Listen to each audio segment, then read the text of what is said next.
Hello friends, welcome back to maths की class. आज की क्लास में हम डिस्कस करेंगे कॉन्टिन्यूटी एंड डिफरेंशिएबिलिटी चैप्टर के ऊपर कुछ इंपॉर्टेंट प्रॉब्लम्स को, और इन्हीं में से शायद एक या दो क्वेश्चन आपको अपकमिंग एस्टेट एग्जाम में देखने को मिल जाएंगे इन पीजीटी मैथमेटिक्स। चलिए स्टार्ट करते हैं। If F X is equal to modulus of log of modulus X, तो हमें एफ की कॉन्टिन्यूटी और डिफरेंशिएबिलिटी के बारे में बात करनी है। तो यहां पर आपको डेफिनेशन लगाने का कोई भी जरूरत नहीं पड़ेगा। यदि आपका ग्राफ का प्रैक्टिस बहुत ही बढ़िया है, ओके, तो आप इसका इजीली ग्राफ ड्रॉ करके बता पाएंगे कि फंक्शन कहां कहां पर कॉन्टिन्यूस है और कहां कहां पर डिफरेंशिएबल है। ओके, भाई सबसे पहली बात, लॉगरिथमिक फंक्शन अपने डोमेन में कॉन्टिन्यूस भी होगा और डिफरेंशिएबल भी होगा, सही है। तो लेकिन यहां पर क्या है, यहां पर मॉडुलस फंक्शन है। ओके, देखो log of modulus x, since log x is a continuous function and modulus x is also a continuous function, और दो continuous functions का जो composite function बनेगा वो भी continuous ही होगा। ओके, चलिए, यानी कि ये फंक्शन अपने डोमेन में हर जगह कैसा है, continuous। लेकिन अब बारी आएगी भाई डिफरेंशिएबिलिटी की।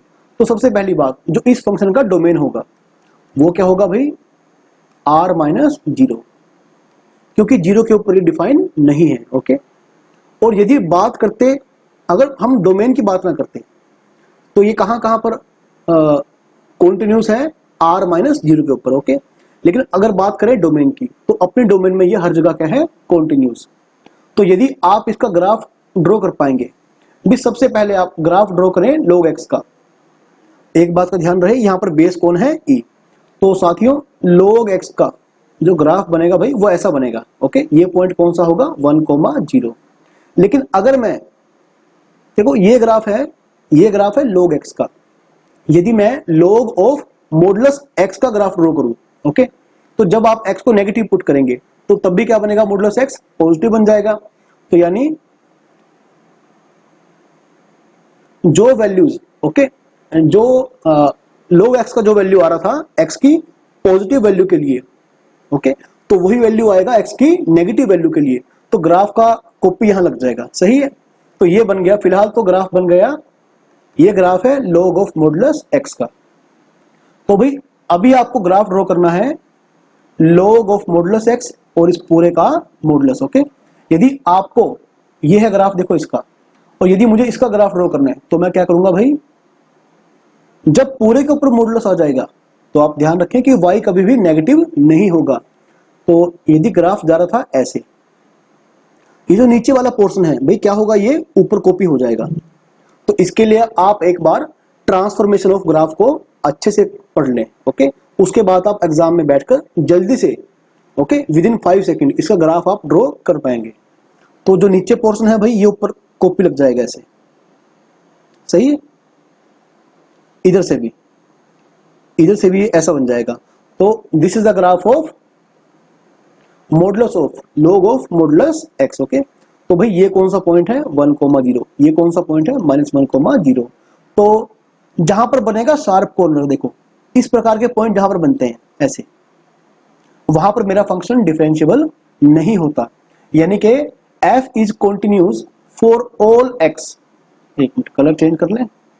f is continuous for all x in its domain but not differentiable at x is equal to +-1, क्योंकि 1 और -1 के ऊपर कैसा बन रहा है भाई, sharp corner.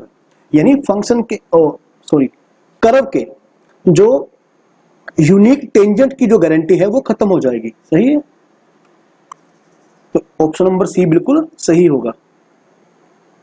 Now look at question number 2। एक मिनट थोड़ा वेट करें। हाँ, now look at question number 2।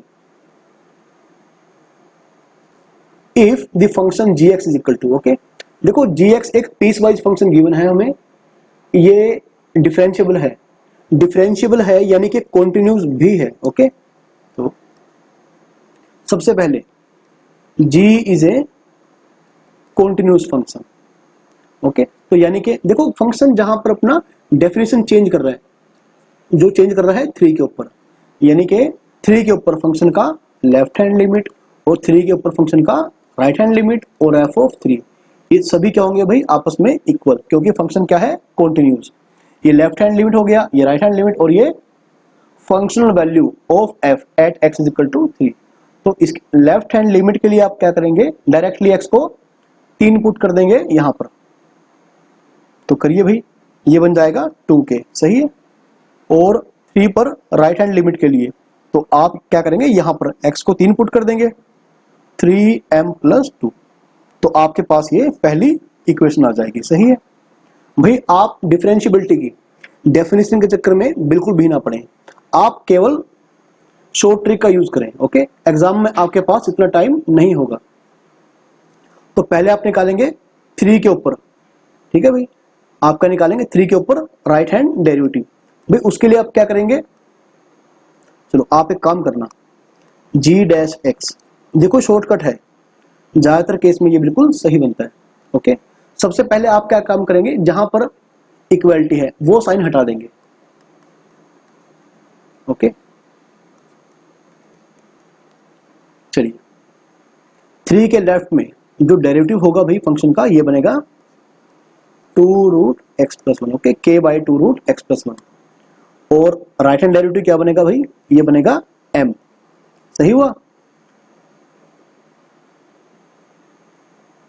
Now g is differentiable, लेकिन g क्या है डिफरेंशिएबल, तो क्या होगा भाई, g-3+ is equal to g-3 minus, यानी g के ऊपर फंक्शन का, ओके ठीक है, sorry x is equal to 3 के ऊपर, ओके, फंक्शन का लेफ्ट हैंड डेरिवेटिव और राइट हैंड डेरिवेटिव क्या होंगे भाई आपस में इक्वल। दिस इंप्लाइज दैट, अब यहां पर आप, ओके, यहां पर आप x को क्या करेंगे भाई 3 पुट कर देंगे, तो ये m ही रहेगा। अब यहां पुट करें तो ये क्या बन जाएगा, k/4, यानी कि k क्या बन गया भाई 4m, सही है। देखो आपको मैं समझा रहा हूं तो मुझे थोड़ा टाइम लग रहा है, यदि आपकी जगह पर मैं होता तो क्वेश्चन को थोड़ा स्पीडली करता, ओके, मतलब ये सब लिखने के चक्कर में नहीं पड़ता, बिल्कुल जल्दी करता है इसे। अब उठा के आप यहां पर पुट कर देंगे, ओके, फ्रॉम 1, k क्या बन गया अभी 4m, तो ये बन गया 8m, 3m+2 implies m is equal to 2/5, सही हुआ भाई। तो ये m का वैल्यू आ गया, तो k का वैल्यू क्या होगा भाई 8/5, ओके, क्योंकि k क्या है 4m। अब मेरा क्वेश्चन क्या था भाई, एक बार पढ़ ले, हमारा क्वेश्चन था value of k+m, value of k+m, okay, थोड़ा स्पेस ले ले। Now the value of k+m is equal to क्या बन जाएगा भाई 10/5, यानी कि 2। तो यही हमारा रिक्वायर्ड आंसर होगा, बस एक बार ऑप्शन चेक कर लें, तो ऑप्शन नंबर जो ए है बिल्कुल सही आंसर होगा। अच्छा, ये क्वेश्चन बहुत ही छोटा है। देखो इस तरह के जो पीस वाइज फंक्शन होते हैं, जैसे अगर x रैशनल है तो फंक्शन डिफाइन है x, ओके, और यदि x क्या है इरेशनल तो फंक्शन डिफाइन है 1 - x। तो इसका जो ट्रिक है सोल्व करने का भाई ये है कि देखो मुझे कॉन्टिन्यूटी कहाँ चेक करना है, ठीक है। अच्छा 1/2 पे, चलिए हम क्या करेंगे, ये फंक्शन वहीं पर कॉन्टिन्यूस होगा जहां पर क्या होगा भाई इसका जो, एक काम करना, ओके, जब ये x क्या है रैशनल, तो यहां पर क्या है x, और जब, एक मिनट थोड़ा सा कलर चेंज कर ले, आप क्या करेंगे इस पीस वाइज फंक्शन की, ओके, दोनों डेफिनेशन को आपस में इक्वल रख देंगे। तो इक्वल रखने से क्या होगा, ये फंक्शन जहां जहां पर कॉन्टिन्यूस होगा मुझे केवल वही पॉइंट मिलेगा। तो यहां पर क्या होगा भाई 2x is equal to 1 implies x is equal to 1/2, okay.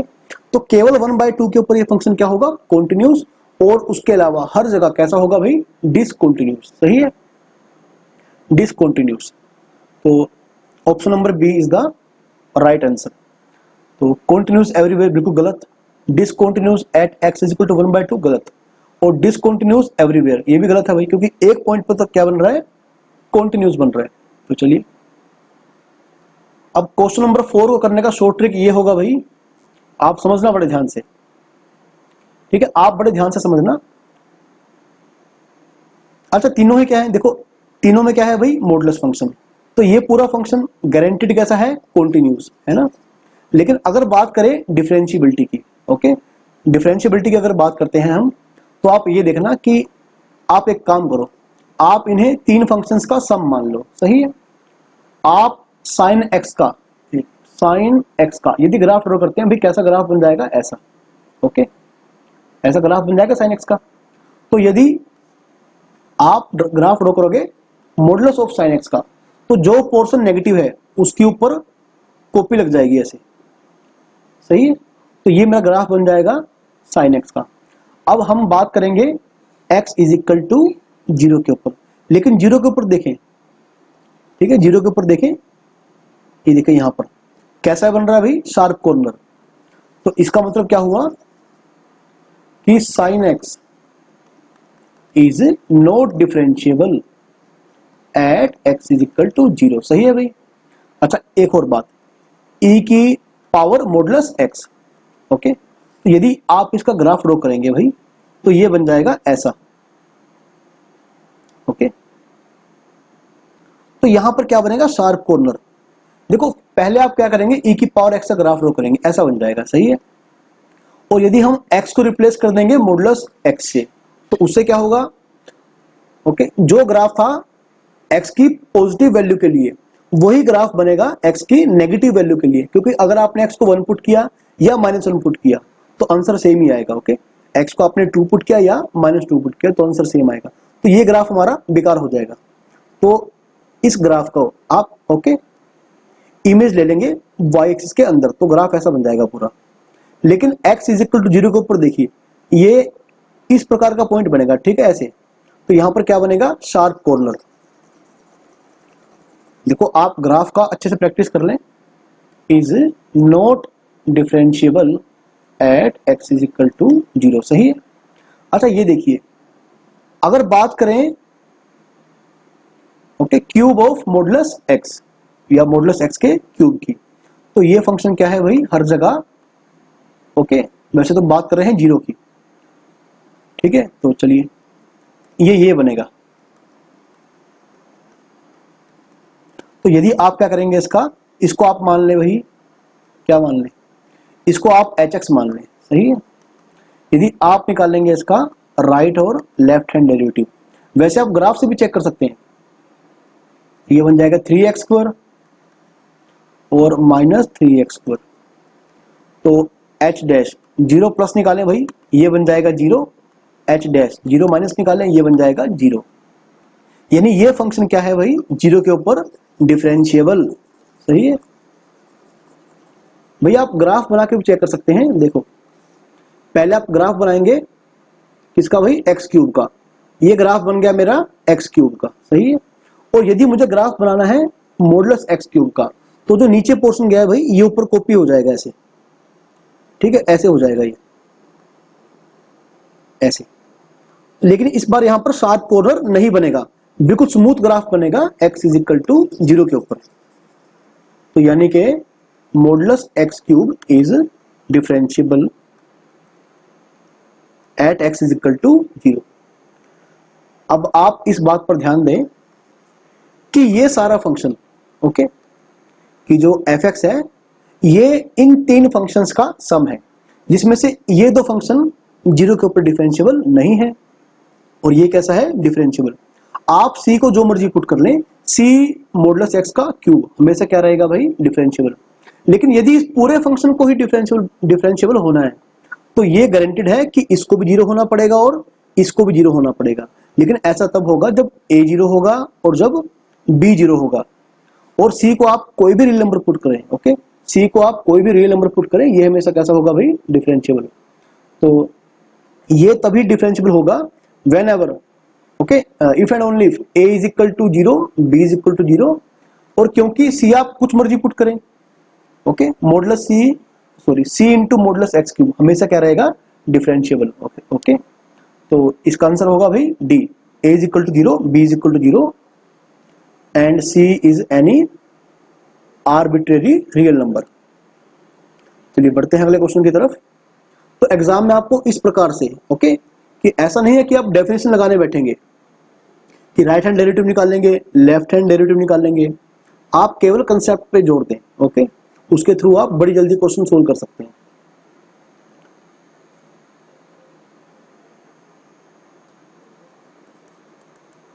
देखिए क्वेश्चन नंबर 5 को, f is a continuous function such that it's graph passes through point a, 0। जब x 0 है तो x a है तो y कितना होगा 0, यानी कि f of a is equal to 0। Okay, ये पहली बात।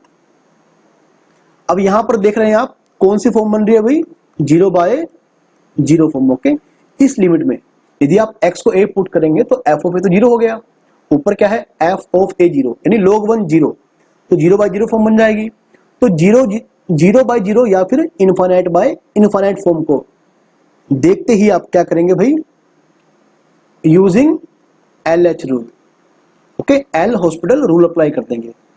तो 1 लोएस्ट डेरिवेटिव 1/x, अंदर गया भाई 3f'(x) डिवाइड में 2f(x) का डेरिवेटिव यानी कि 2f'(x). ओके, और लिमिट क्या है भाई, x टेंड्स टू a। अभी आप लिमिट पुट करें 3f'(a) बाय में 1 + 3f ऑफ a 1/2f'(a), सही हुआ भाई। तो f'(a), ओके, अच्छा एक minute, it's graph passes through, सही है, a, 0। एक मिनट दोस्तों, यहां पर आई थिंक कुछ मिसिंग है इस क्वेश्चन में। चलिए देखते हैं, f ऑफ a बन गया आपका। अच्छा ठीक है बच्चों, बिल्कुल सॉरी, ठीक है साथियों, f'(a) कैंसिल हो जाएगा तो क्या बच जाएगा 3/2, और f ऑफ a क्या बन गया 0, तो 1 + 0 यानी 1 आ जाएगा, तो क्या बन गया भाई 3/2। ओके, तो दोस्तों इसका जो आंसर होगा वो होगा ऑप्शन नंबर सी।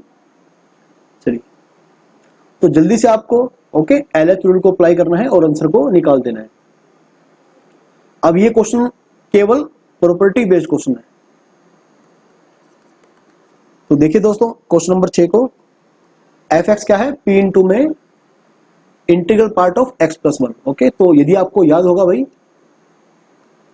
अगर हम ग्रेटेस्ट इंटीजर फंक्शन के अंदर ओके वेरिएबल x के साथ कोई इंटीजर ऐड करते हैं तो ये आएगा भाई integral part of x + i। Okay, integer निकल के बाहर आ जाएगा। तो इस प्रॉपर्टी को ध्यान में रखते हुए, एक मिनट ये थोड़ा गलत हो गया, यहां पर f है साथियों, इसे f लगा लें। तो दोस्तों f(x) बन गया p integral part of x + 1, सही है, plus q integral part of x - 1। तो दोस्तों ये बन जाएगा p, एक minute, p - q plus, okay ये बन जाएगा। तो आप क्या करेंगे भाई, ये भी कॉमन ले लेंगे, क्या बचेगा भाई p + q बच जाएगा। ओके, अच्छा किसकी बात चल रही है भाई, कॉन्टिन्यूटी एट x = 1 की। Okay, if the function is continuous eight x = 1। देखो बहुत ही सिंपल क्वेश्चन है दोस्तों ये। पहले आप क्या करेंगे, 1 के ऊपर इसका लेफ्ट हैंड लिमिट चेक करेंगे, सही है। तो आप देख पाएंगे कि देखो अगर मेरा x 1 से थोड़ा सा छोटा होगा ओके, तो इंटीग्रल पार्ट ऑफ x क्या बनेगा भाई 0 बन जाएगा ये। तो दोस्तों इसका जवाब आएगा p - q, सही है। और यदि आप 1 के ऊपर इस फंक्शन का राइट हैंड लिमिट चेक करेंगे तो मान लो x है 1.00001, ओके ऐसा नंबर है, तो मतलब 1 से जस्ट ग्रेटर है, तो उसका जो इंटीग्रल पार्ट निकल के आएगा भाई ये होगा 1, सही है। तो दोस्तों q से q कट जाएगा, क्या बच जाएगा भाई 2p। ओके 2p बन जाएगा ये, तो क्योंकि फंक्शन क्या है continuous. Okay, so f of 1 minus is equal to f of, यानी 1 के ऊपर फंक्शन का लेफ्ट हैंड लिमिट और राइट हैंड लिमिट क्या होगा भाई इक्वल होगा। तो दोस्तों क्या बन जाएगा ये p + q is equal to 0। Okay, तो आई थिंक यही हमारा आंसर है। अच्छा ऑप्शन नंबर बी बिल्कुल सही है। चलिए बढ़ते हैं अगले क्वेश्चन की तरफ। तो दोस्तों ध्यान से पढ़ना इस क्वेश्चन को। ओके, यहां पर अक्सर लोग क्या करते हैं, डेफिनेशन खोलने बैठ जाएंगे ओके फंक्शन का, लेकिन आपको जरूरत नहीं है उसकी। देखो ये जो भी होगा ये क्या है, greatest integer function okay. This close bracket stands for greatest integer function. अब इसका जो जवाब आएगा वो एक इंटीजर ही आएगा, सही है भाई, इसका जो जवाब आएगा वो एक इंटीजर आएगा। अभी आप ये देखिए कि टेंजेंट पाई इंटू में सम इंटीजर, क्योंकि आप x को कुछ भी पुट करें तो integral part of x minus pi तो एक इंटीजर ही होगा ओके। 1 प्लस तो fx मेरा ये है, सही है। और आपको याद होगा कि tan n पाई क्या होता है भाई, 0। Whenever okay theta is a multiple of pi, the value of tan theta is equal to 0, तो पूरा फंक्शन क्या बन जाएगा 0, which is a constant function. अब ये हर जगह कॉन्टिन्यूस भी है और डिफरेंशिएबल भी है ओके, कॉन्टिन्यूस भी बन जाएगा और हर जगह पर भाई ये डिफरेंशिएबल भी बन जाएगा। लेकिन यहां पर क्वेश्चन उल्टा है, करेक्ट स्टेटमेंट नहीं पूछी है, हमें पूछी है रॉन्ग स्टेटमेंट ओके। तो F X is a constant function भी बिल्कुल सही है, तो है ना, ये रॉन्ग नहीं होगा। F is continuous at X is equal to 0, क्योंकि कॉन्स्टेंट फंक्शन हर जगह कॉन्टिन्यूस भी होगा और डिफरेंशिएबल भी होगा ओके। तो ऑप्शन नंबर ए बिल्कुल गलत हो जाएगा, यानी ये सही ऑप्शन होगा, क्योंकि हमें रॉन्ग बताना है रॉन्ग कौन सा होगा। तो चलिए क्वेश्चन नंबर 8 की तरफ चलते हैं। अच्छा ये भी आपका खाली प्रॉपर्टी बेस्ड क्वेश्चन है, यदि आपने फ्रैक्शनल पार्ट फंक्शन और integral part function okay greatest integer function की सभी प्रॉपर्टीज को अच्छे से याद कर लिया है तो आप इजिली एग्जाम में बैठकर कुछ सेकंड के अंदर ही इस क्वेश्चन को कर पाएंगे। अब समझना इस बात को बड़े ध्यान से,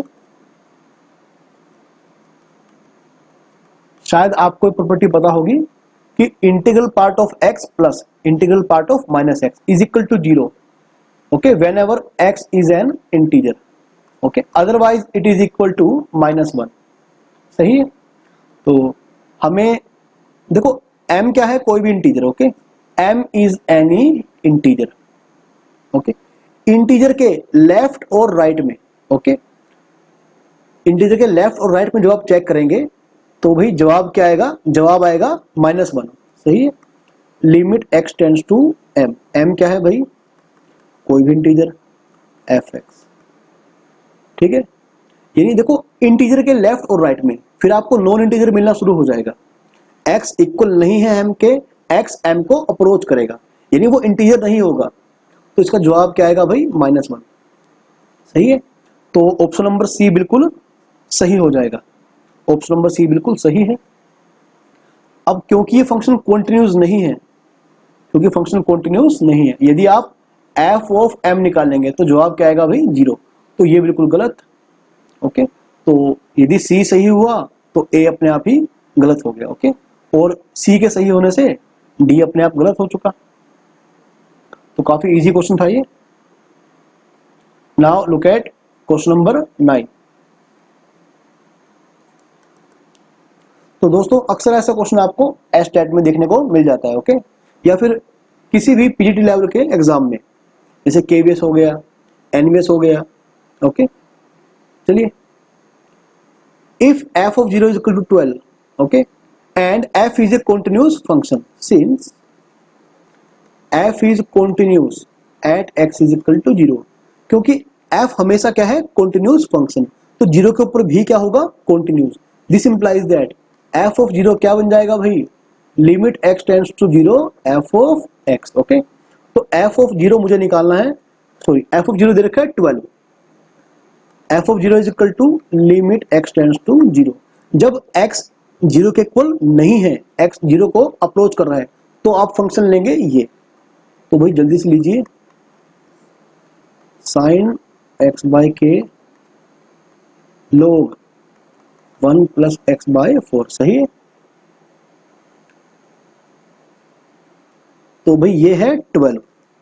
दोस्तों आप समझना इस बात को बड़े ध्यान से, e की पावर -1 बाई में x ओके। आपने क्या किया, x स्क्वायर से डिवाइड किया और x स्क्वायर से ही मल्टीप्लाई किया, साइन x बाई के।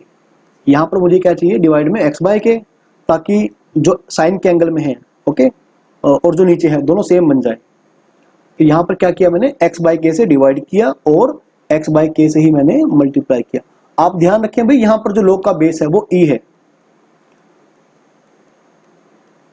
डिवाइड मैंने क्या किया अभी, x बाई 4 से डिवाइड किया और x बाई 4 से ही मल्टीप्लाई कर दिया, सही है। अब आपको याद होगा कि लिमिट x टेंड्स टू 0, ये आ जाएगा 1 log 1 प्लस एक्स बाय में x, ये भी क्या बन जाएगा भाई 1, सही है। And limit x tends to 0 sine x by x is also equal to 1। Okay, तो क्या बन गया, ये 1 का स्क्वायर बन जाएगा, ये 1 बन जाएगा, ये 1 बन जाएगा। अब बचा क्या भाई, देखो एक्स स्क्वायर, एक एक्स ये और एक एक्स ये, सही है। तो ऊपर आके बन गया भाई 4k is equal to 12 given है, k क्या बन गया भाई 3। तो ये मेरा आंसर आ जाएगा। तो आप ऑप्शन चेक कर लें एक बार।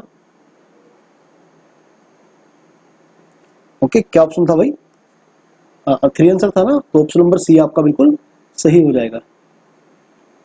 Question number 10। तो दोस्तों आप स्टेटमेंट को बड़े ध्यान से पढ़ना, आपको ठीक है पूरा फंक्शन सोल्व करने की जरूरत नहीं है।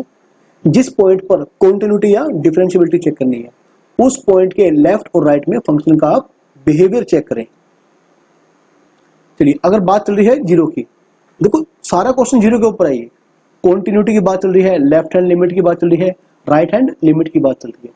यदि आप बात करेंगे लेफ्ट हैंड लिमिट की, तो जीरो के लेफ्ट में जो इंटीग्रल पार्ट है भाई, ये कितना बन जाएगा -1, सही है। यदि आप x को -0 पॉइंट समथिंग पुट करेंगे तो इसका जो इंटीग्रल पार्ट आएगा भाई दोस्तों, ये आएगा -1। तो ये बन जाएगा भाई -1। और आपको याद होगा जीरो के लेफ्ट में मॉडुलस x कैसे ओपन होगा भाई, -x बन के ओपन होगा। तो ये बन जाएगा, ये बन जाएगा -1 और -x। ओके, तो यदि आप x को 0 पुट करेंगे भाई, तो करिए 0 पुट, e की पावर -1 -2 बाय में -1, सही है भाई। चलिए दोस्तों, सही हुआ। ओके, तो भाई यानी कि बी ऑप्शन आपका बिल्कुल गलत हो चुका। और यदि आप जीरो के राइट में फंक्शन का लिमिट निकालते हैं, यानी कि राइट हैंड लिमिट, तो आप देखना कि जीरो के राइट में, ओके, जब x अप्रोच करेगा जीरो को राइट से, तो इंटीग्रल पार्ट ऑफ x कितना बन जाएगा भाई, ये 0 बन जाएगा। और मॉडुलस x कैसे ओपन होगा, पॉजिटिव x बन के, ये बन जाएगा भाई 0 प्लस ऐसे, सही है। तो limit x tends to 0 plus e की पावर x -2 बाय में x। यदि आप x को पुट करेंगे भाई 0, तो पहली बात तो ये 0/0 फॉर्म नहीं बन रही है। कुछ लोग क्या करेंगे यहाँ पर, कुछ लोग यहाँ पर LH रूल को अप्लाई कर देंगे। ओके, तो अप्लाई करने के बाद देखेंगे कि आंसर क्या आ रहा है, लेकिन भाई गलत हो जाएगा। आप ये देखिए कि LH और ठीक है, सॉरी, LH रूल अप्लाई कब होता है, जब 0/0 या इनफाइनाइट बाय इनफाइनाइट फॉर्म बनती है। भाई यदि आपने x को 0 पुट किया, सही है, यदि आपने x को 0 पुट किया, e की पावर 0 1 ऊपर बन जाएगा -1/0। ओके, ये क्या है भाई, डज नॉट एग्जिस्ट। तो सभी ऑप्शन बिल्कुल गलत है, यानी कि option number D, none of this, बिल्कुल सही हो जाएगा। भाई जिन लोगों ने चैनल को सब्सक्राइब नहीं किया है, वो प्लीज चैनल को सब्सक्राइब कर लें और वीडियो को लाइक कर दें।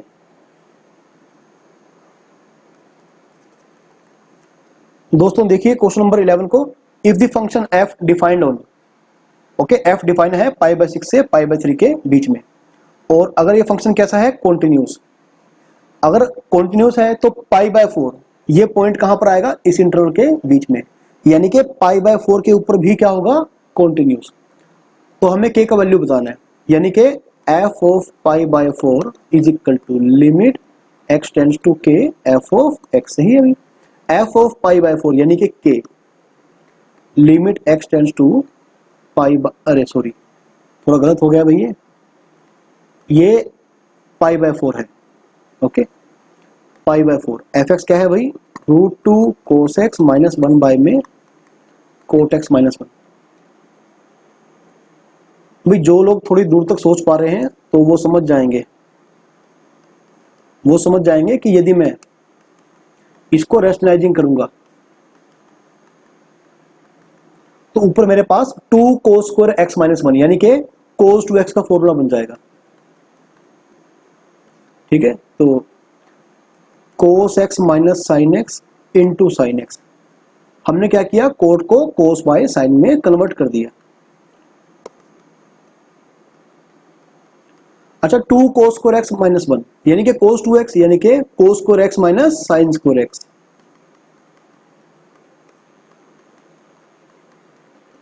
क्योंकि बेसिक कंसेप्ट आपके पहले ही बहुत स्ट्रॉन्ग है तो आप ये इन चीजों को जल्दी कर सकते हैं। इससे कट जाएगा भाई। अच्छा, एक और बात, नीचे क्या रह गया भाई, √2 cos x plus 1, √2 cos x plus 1, सही वो भी। चलिए देखो, जिसके कारण 0/0 फॉर्म आ रही थी वो तो फैक्टर कट चुका।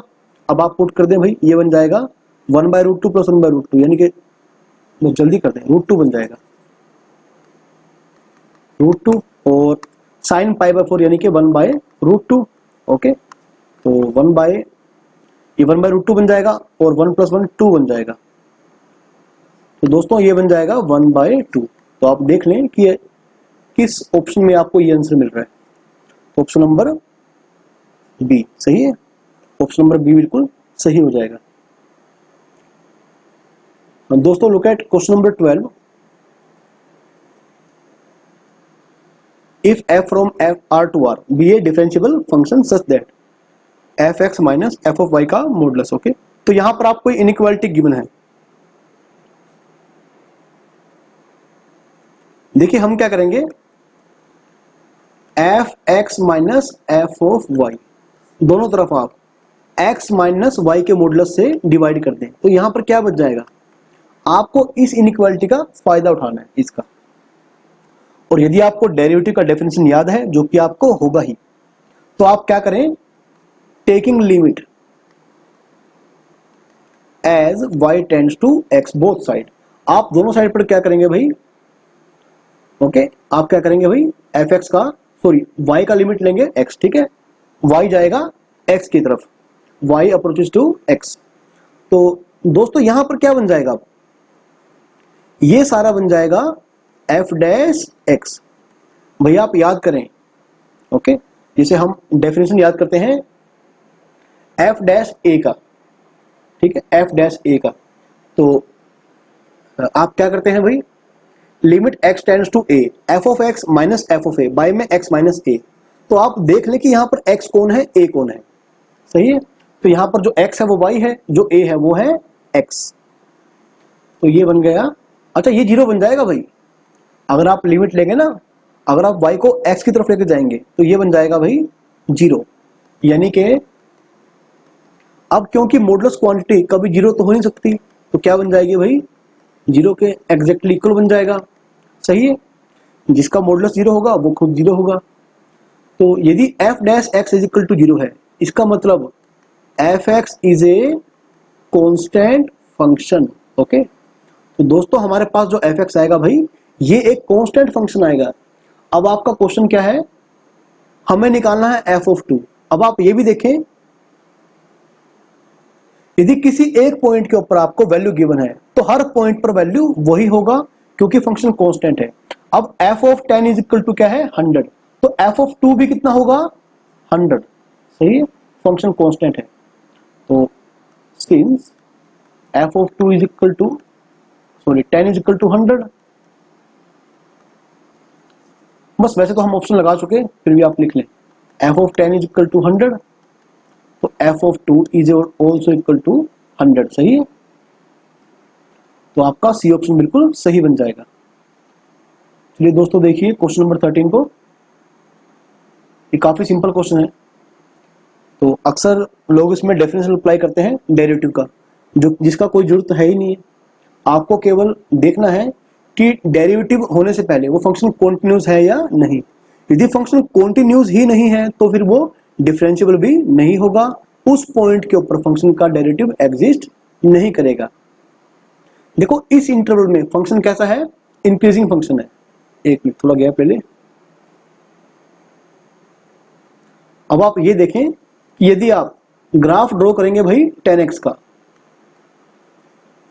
सबसे पहली बात आप ग्राफ को, सभी फंक्शन के ग्राफ को, ओके, जितने भी आपके एलिमेंट्री फंक्शन के ग्राफ हैं, आप उन्हें अच्छे से प्रैक्टिस कर लें और ट्रांसफॉर्मेशन ऑफ ग्राफ को अच्छे से सीख लें। देखो 0 से π/2 तक, सही है, थोड़ा गलत बन गया, हाँ अब सही है।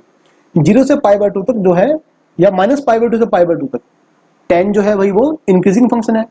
अब 10 π/4 के ऊपर वैल्यू क्या आएगा भाई, 1। यदि आप π/4 के जस्ट राइट में चेक करेंगे तो y का वैल्यू 1 से बढ़ाएगा, यानी कि इसका जो इंटीग्रल पार्ट होगा भाई ये बन जाएगा 1। और यदि आप π/4 के लेफ्ट में चेक करेंगे तो फंक्शन का वैल्यू जो होगा, फंक्शन यानी कि 10x, ओके, ये पूरा फंक्शन नहीं 10x, तो 10x का जो वैल्यू होगा भाई वो 1 से कम होगा, यानी कि 10x का जो इंटीग्रल पार्ट होगा ये होगा 0, okay. Since left hand limit not equal to right hand limit, f is discontinuous at x is equal to 0 and hence f dash, एक मिनट सॉरी, हम बात कर रहे हैं π/4 की दोस्तों, हम बात कर रहे हैं π/4 की, तो f dash π/4 does not exist.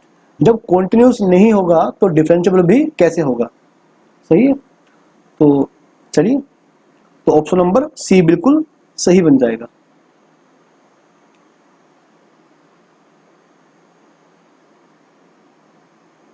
अब दोस्तों देखिए क्वेश्चन नंबर 14 को।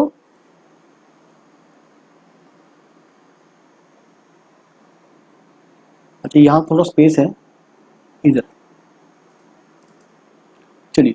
Now look at question, y is equal to F X is defined by, y क्या है भाई, 1/t² माइनस t माइनस 6, तो y मेरा क्या बन जाएगा भाई, t माइनस 3 t प्लस 2, यदि फैक्टर बनाएंगे आप इसके, ओके।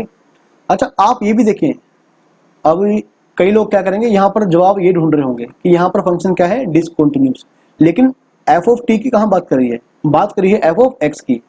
तो ठीक है, F X is discontinuous at X is equal to, क्योंकि यहाँ पर एक्स डोमेन का पॉइंट है, तो एक्स के ऊपर पूछी है डिसकंटिन्यूटी, किन किन एक्स की वैल्यूज के लिए फंक्शन कैसा है, डिसकंटिन्यूअस। तो आप टी को मत देखें, आप एक्स को देखें। अगली बात, टी क्या है भाई, 1/x माइनस 2, सही है। देखो फंक्शन क्या होगा, y is discontinuous at t is equal to 3 and t is equal to minus 2, okay. लेकिन जो मेरा t है वो है 1/x माइनस 2, मुझे x निकालना है, ना कि t। 1/x minus 2 is equal to minus 2। एक और बात, ठीक है, एक और बात, देखो यदि मान लो ये फंक्शन डिसकंटिन्यूअस है at x is equal to a, okay, और अगर हम ये कंपोजिट फंक्शन निकालते हैं और मान लो ये डिसकंटिन्यूअस है at x is equal to b, सही है। जो देखो fx है ये तो डिसकंटिन्यूअस है at x is equal to a, और f ऑफ x ये डिसकंटिन्यूअस आया x is equal to b के ऊपर, ओके। तो इसका मतलब ये हुआ कि ये जो फंक्शन है f ऑफ x, एक मिनट, ये सिर्फ b पर डिसकंटिन्यूअस नहीं होगा, ओके, ये बोथ ये दोनों पॉइंट्स के ऊपर होगा, is discontinuous at x is equal to a and x is equal to b, okay. तो इसे बोलते हैं parental properties of discontinuous function, okay. तो यानी कंपोजिट फंक्शन से पहले वाला फंक्शन जिन पॉइंट्स पर क्या था, डिसकंटिन्यूअस, तो कंपोजिशन लगाने के बाद जो हमें नए पॉइंट मिलेंगे डिसकंटिन्यूटी के, पुराने वाले पॉइंट भी उसमें ऐड हो जाएंगे। तो यानी कि इस रूल के तहत सबसे पहली बात, ठीक है, हम निकाल रहे हैं एफ ऑफ एक्स, सही है, लेकिन एक्स 2 नहीं हो सकता, एक्स 2 नहीं हो सकता, ठीक है। तो टी क्या है, टी डिसकंटिन्यूअस है X is equal to T 2 के ऊपर, ओके। तो कंपोजिट फंक्शन जो बनेगा वो भी कैसा होगा, डिसकंटिन्यूअस होगा 2 के ऊपर। Also F is discontinuous at x is equal to 2 because x cannot be equal to 2, okay, otherwise t will not define, okay।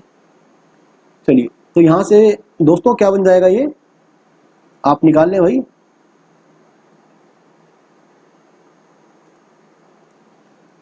x माइनस 2 इज इक्वल टू 1/3, तो x क्या बन जाएगा भाई, ये बन जाएगा 7/3 और x माइनस 2 इज इक्वल टू -1/2, 2 माइनस 1/2, ये बन जाएगा भाई 3/2, तो 3/2